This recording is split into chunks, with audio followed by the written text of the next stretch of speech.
Hi everyone, this is Caroline and I'm doing another Foundations review for Logic of English. This is Foundations D, so this is the fourth level because they start A, B, C, and D.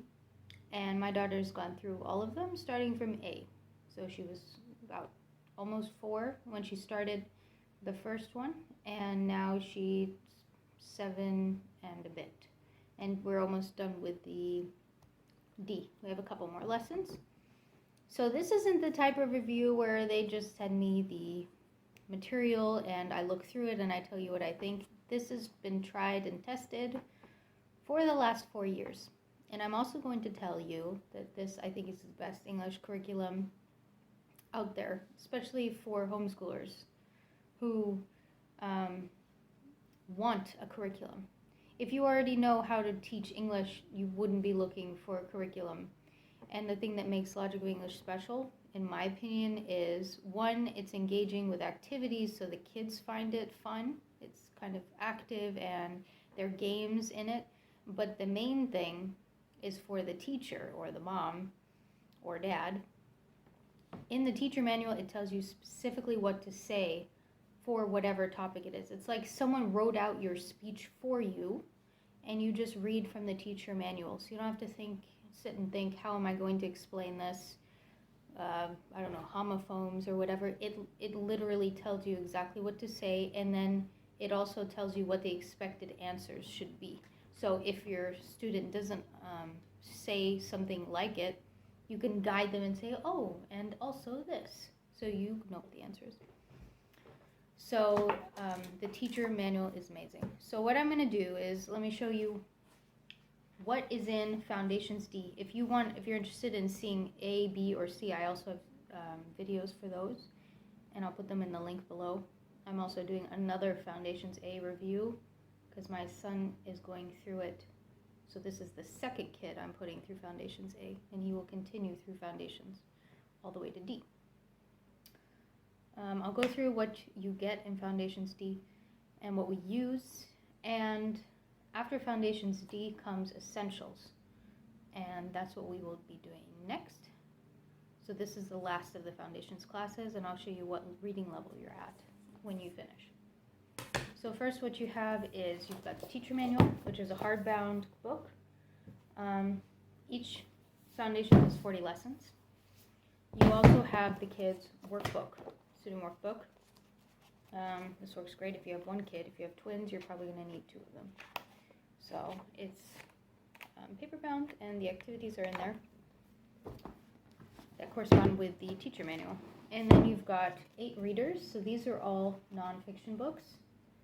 And there are other books that you need for the lesson, and they're specified inside, but they're popular books like Where's My Mother, Dr. Seuss, and Dodsworth Goes to New York. I don't know. There's a whole bunch of different books, polar opposites. Basically, you don't have to buy them. You can buy them from their website, but you can also just get them from the library. This is the first reader, so this is where you start off in Foundations D, your level. So the kids are able to read this, and they might not know the words, but they're able to sound it out and put them together. And with a little bit of help with you, they can do it fairly well. I'd say probably my daughter was looking at this saying, wow, that's a lot of words, but that's my daughter. She kind of fights when it comes to reading unless it's something she's really interested in. So, but they also introduce the idea of glossaries, so you bold words. You know, they have glossaries in the back. So that is the first one, and then if we go to the end, again, the reading levels are very similar. It's just, by the time you're done with Foundation C, they pretty much can read anything. My daughter just gets random books of interest off the shelf and reads it, so it's another reason why I really like this curriculum. But now that she can read, what Foundation D is working mostly on, practicing the sounds, of course reading, but then we're getting more into a reading comprehension, trying to write more, spelling, like more difficult words. I'm going to say from the very beginning, we really like Logic of English. mostly because of the teacher manual and the activities. I think actually everything is great about it. They did a really good job of streamlining English. It has everything in it from spelling, handwriting, grammar, phonetics, writing. It's an all-inclusive curriculum, and each lesson has them in short little doses. As I said, there are 40 lessons in each book, and every 5 lessons there is an assessment. So it's not something that I do every day with my kids, otherwise we'd be done in 3 months. What we do is about 3 times a week, and usually not an entire lesson. I'll just put an hour timer, and sometimes if she's like really in a good mood to do school, we'll get it all done in an hour. But most of the time we'll get maybe 2/3 of the lesson done, and we generally can finish one of these in less than a year. We also have spelling rules, and just to give you an idea, add an E to clarify meaning. So, or, tease, unseen reason. There's all sorts of spelling rules. Logic of English is a little complicated in that instead of having kids memorize words, you really don't. The whole idea is there's very few with unseen reasons for spelling. Denise has, the founder of Logic of English, has figured out many spelling rules which explain why things are spelled the way they are. Like I and O may say I and O when followed by 2 consonants. Now, as a parent, I can tell you my kid does not remember half of these, but it does make logical sense to them when we are practicing them. It's something that will be reviewed constantly, probably even in essentials, and they'll just reflect on it and remember it. There are things that she does remember, like English words don't end in I, U, V, or J, so if have needs a silent E, that kind of thing. So there are lots of spelling rules, as you can see, and these will be most likely continued in essentials after foundations. These you can print out, grammar flashcards. They are completely unnecessary because the actual rules are in the teacher manual, so you don't really need cards, and I didn't even use them, but I had them send me the link to print them out anyways. These you will get in your essentials bundle, so not really necessary. Advanced phonogram flashcards. So for foundations A, B, and C, you have these stack of phonograms.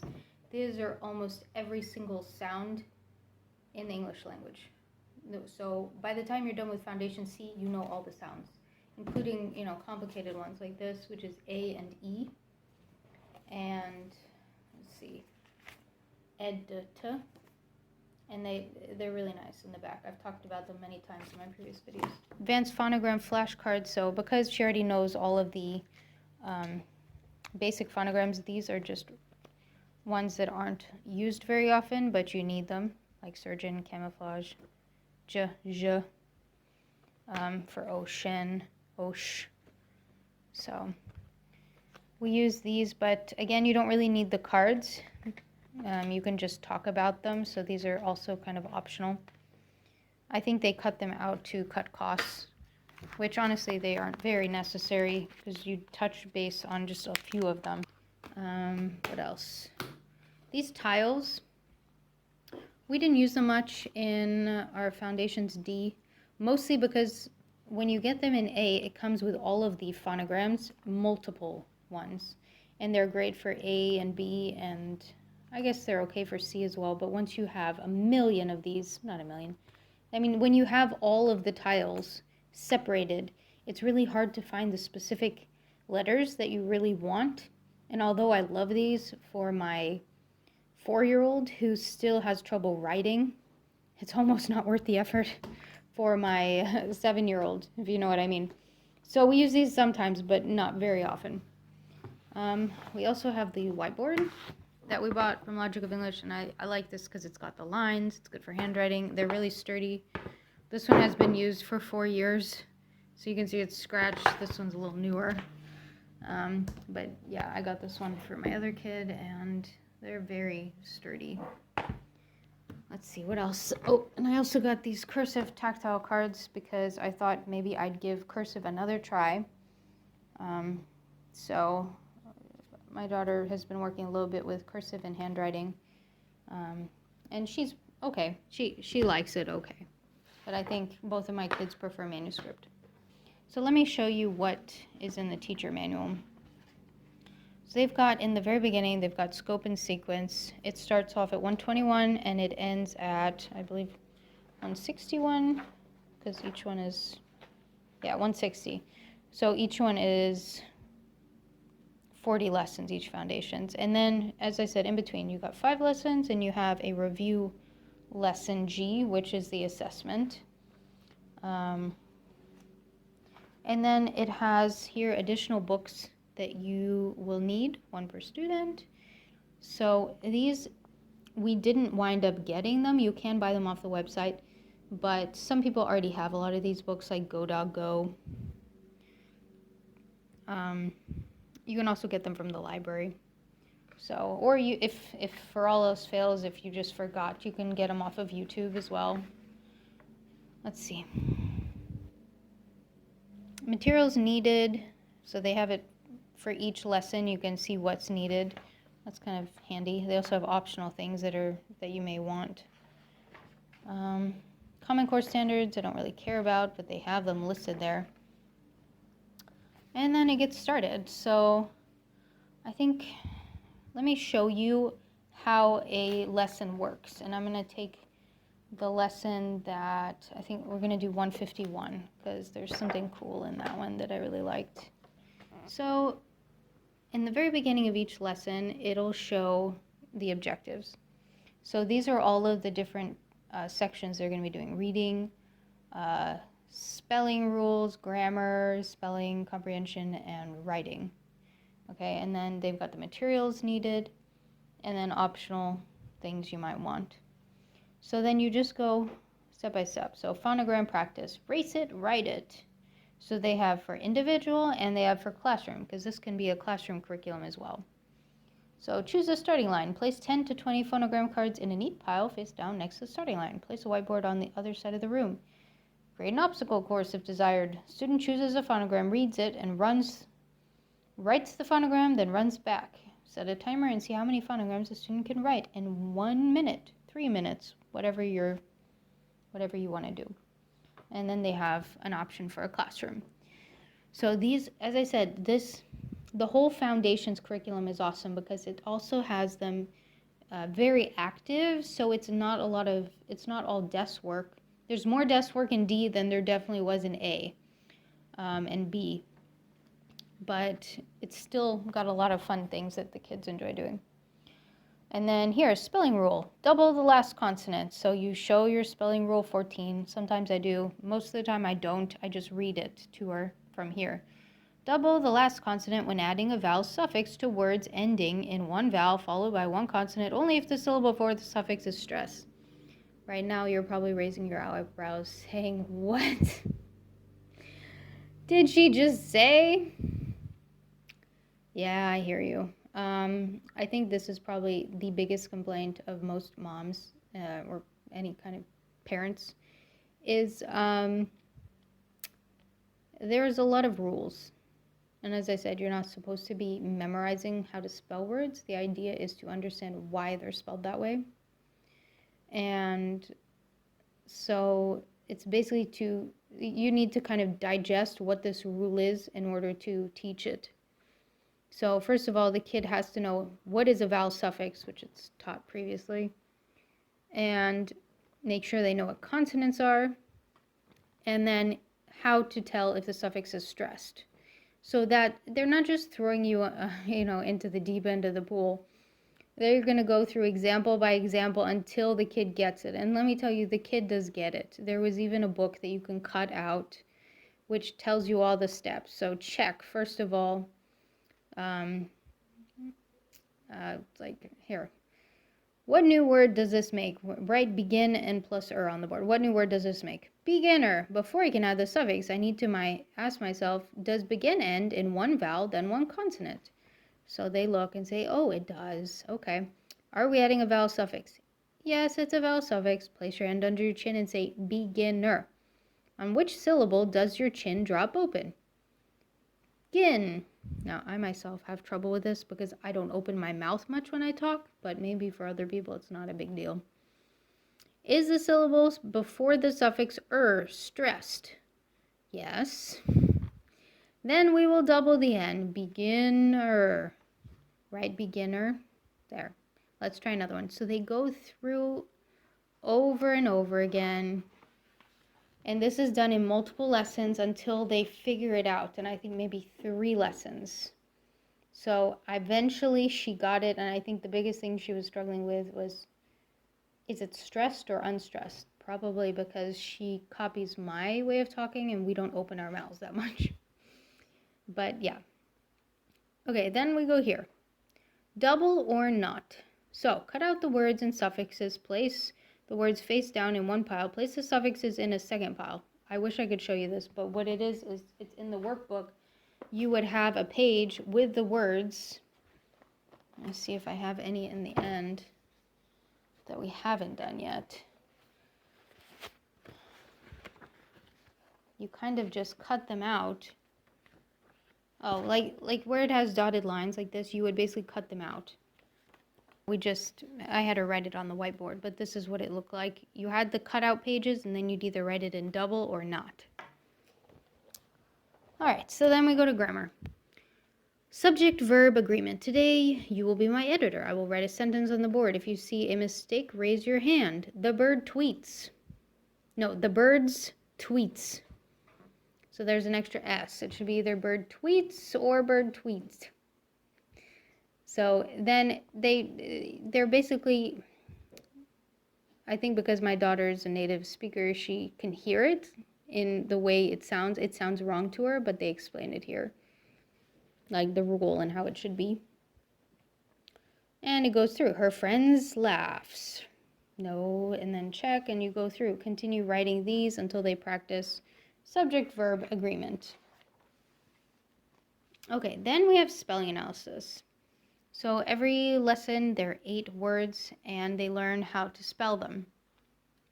My daughter doesn't really practice these outside of her lesson, so she doesn't really remember how to spell them. We'll probably focus on that more in essentials. But from what I know from asking them, the idea is not for them to memorize. The idea is to understand why it's spelled the way it is and for it to aid with reading. So understanding when you're doing the spelling, you're basically saying the word slipping, then you say the sentence, the dog keeps slipping on the tile floor. How many syllables are there? Hum it. Say to spell slip, ping. And then you say, okay, so let's sound it out. S, ol, I, p. And then the second syllable is ping. P, I, N, G. Ping. Okay? And then they'll write it down.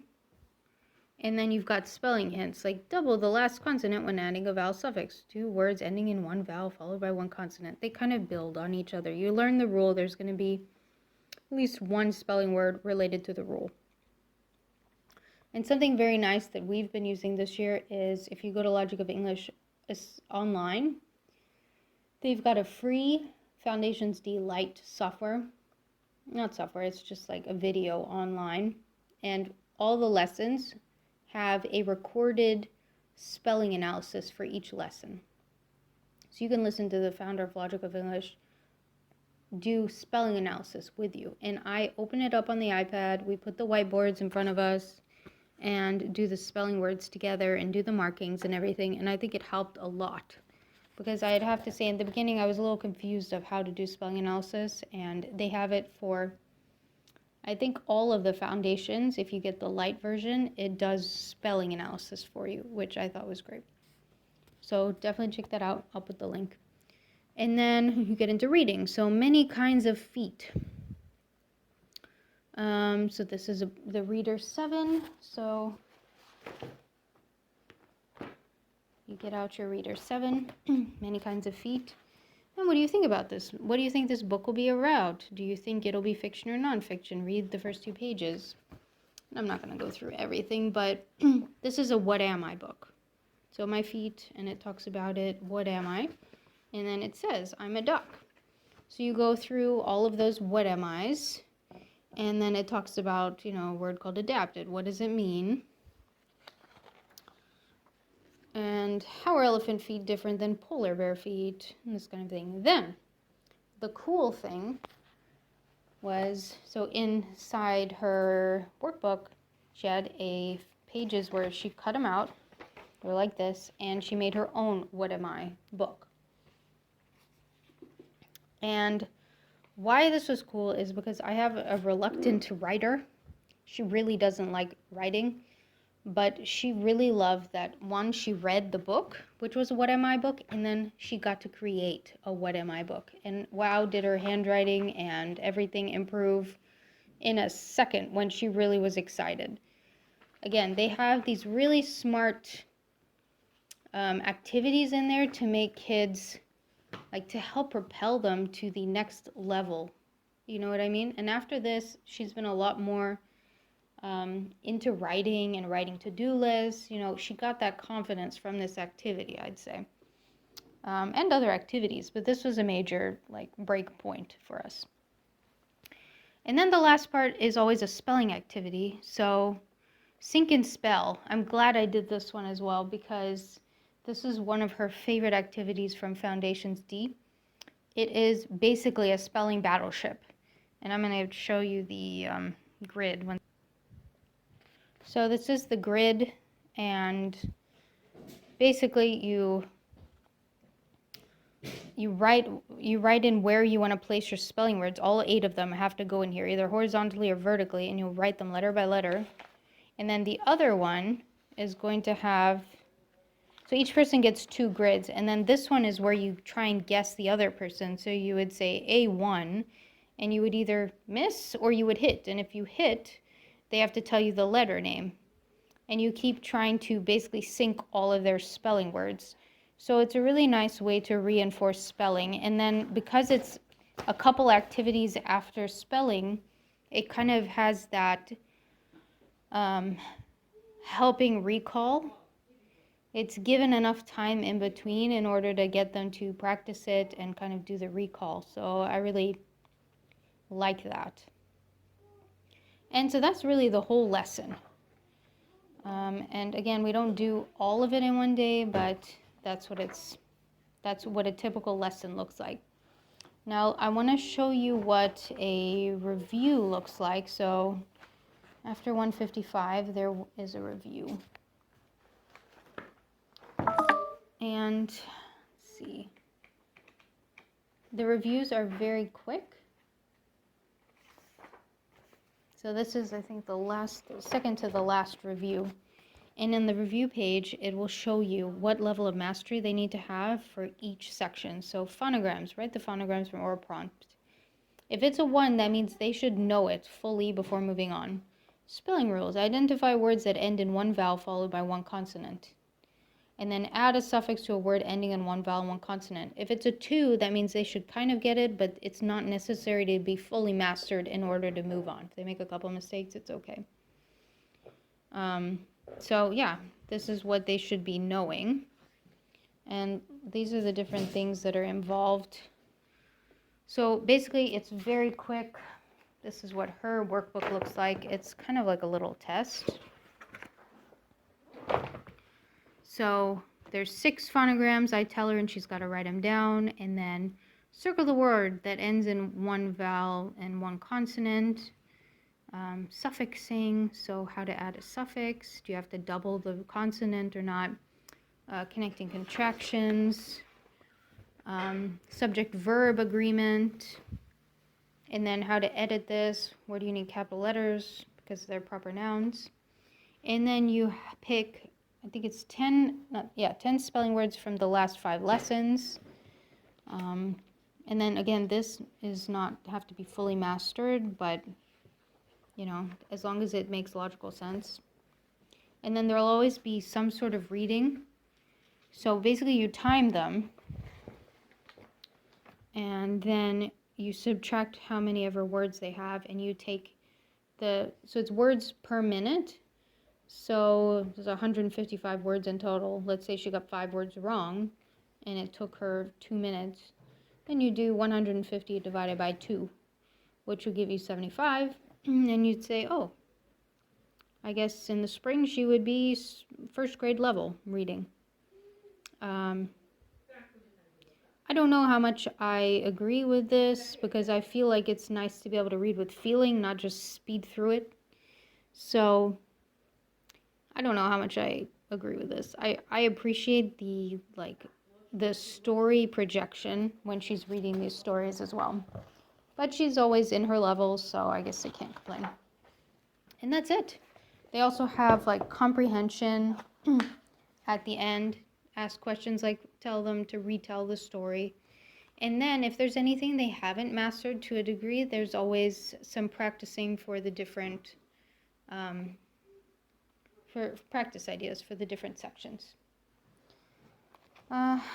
So yeah, I'm going to show you some of my daughter doing some of the work that she really enjoyed. So that's Foundations D. They cover a lot of things.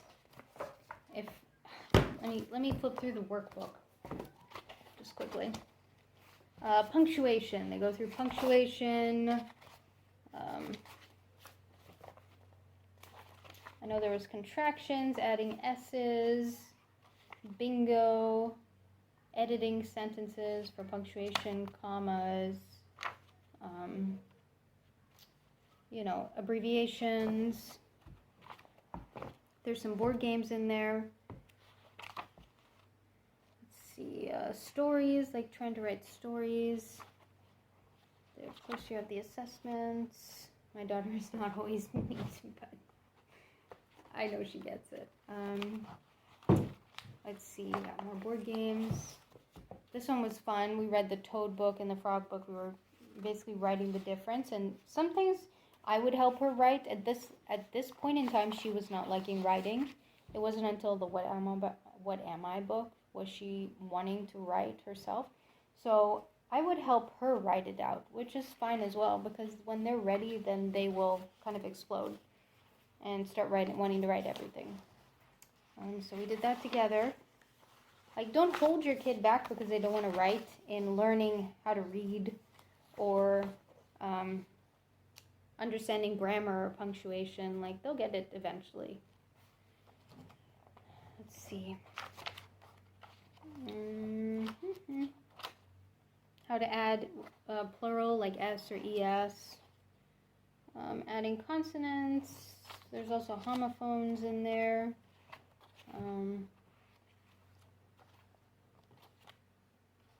See, making captions. Stressed syllables versus unstressed. There's a lot of things that isn't in here because we also cut things out and play games with them, act words out. And then we haven't done these last ones, but silent finales, like adding suffixes.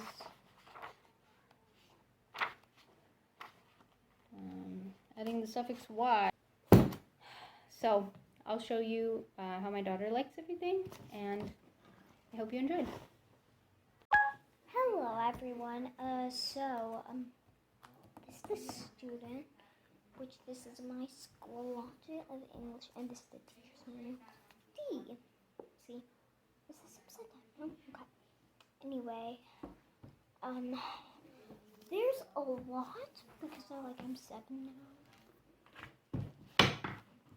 So I always remember others. Anyway, these are the ones that I've learned. If you want, I'm going to tell you.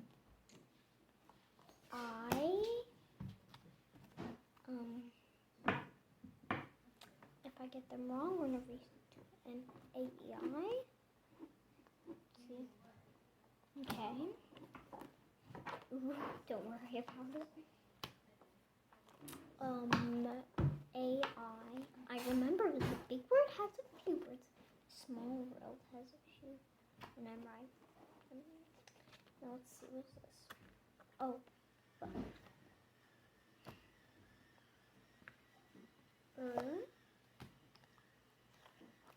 ow, ooh, ow, oh, ooh, It's a little hard keeping track of that. And then this one, oh, ooh, so I got this wrong. So we put in the back of the stack and review it. Ow, oh, or this is an S, so it's a B. I think it's sh. Yeah, sh.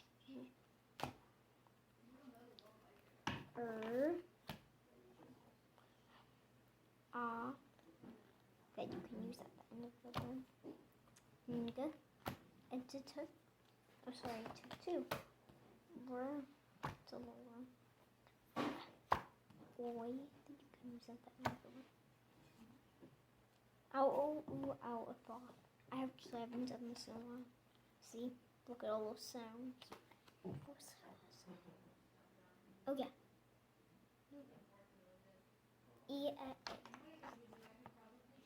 And then this one is O, because I can see the back of it. Anyway, those are the sounds which I do really fast when I'm getting timed. My record was, I think, 2 minutes, 7 seconds. I'm pretty good. Whiteboards that I like to write on, if you're doing, spelling analysis and you want to write, you can just write on these and you'll need this marker.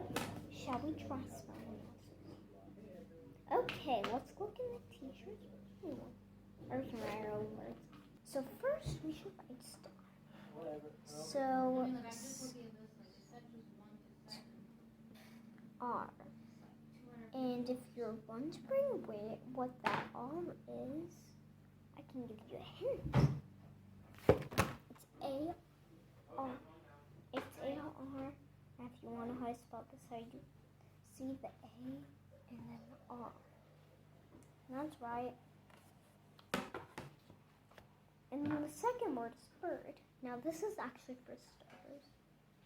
So if you have a young child, you should let them watch this video. Okay, bird. You usually have less words, like 5, but I'm just doing this. But they're little bird. So you'll only B, the bird, which is I-R, and then a D. And if you're actually going to spell this, you need to underline the R that was in the first one, and then the I-R. Bird. Okay, there's the Arctic and Antarctic. Baby birds. I know they look interesting, don't they? Really interesting. Bears, and more bears. So this is just showing you all the types of bears there are, and what they do, where they live, and what they do to find stuff. And then a carp. I think in this book, someone caught a giant fish. Oh, there it is. Here. Look at this. See it? Look on this page. He actually caught this. He's holding his hands.